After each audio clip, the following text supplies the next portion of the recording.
I'm your morning witch, and today is Wednesday, January 22nd, which means it's Witchy Wordy Wednesday. And I've been thinking about the ties that bind, so let's get into today's terms, not words, terms. The ties that bind us, cord cutting. So cord cutting is a magical act of literally using the metaphysical to cut ties between generally two individuals for at least one of those individuals' reasons.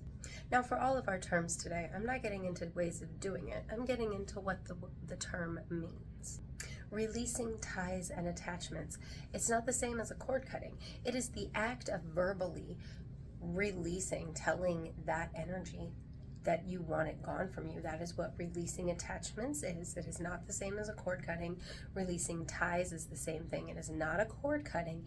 It is verbally releasing those energies and sending them back where they came from, generally tied in with calling back your own energy. Binding, that is the magical act of using the metaphysical to prevent someone from doing something.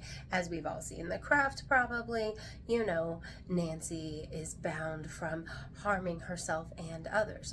That is a binding. It doesn't have to be harming yourself or others. It generally is. We're not getting into the politics of it. Maddie and I did an entire episode of Witches Talking Tarot on the ethics of magic. If you want to look at that or go listen to that, it's from season 3.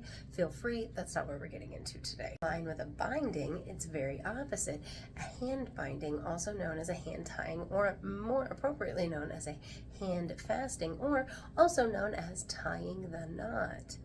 Now, all of these terms are used for the same action of, before we had wedding rings in pre-Christian times, quite often hand fasting or tying the knot was used to perform marriage rituals or something akin to marriage.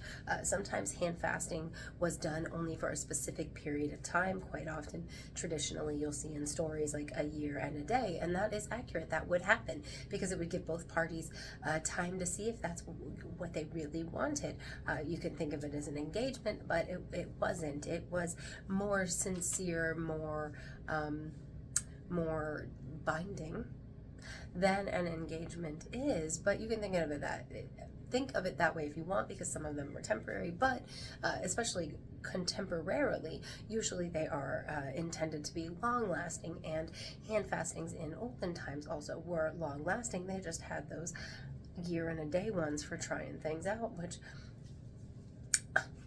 I'm just going to say divorce rates, I think speak to the efficacy of those temporary hand fastings. But anyway, the more you know, these are different terms that all deal with the craft.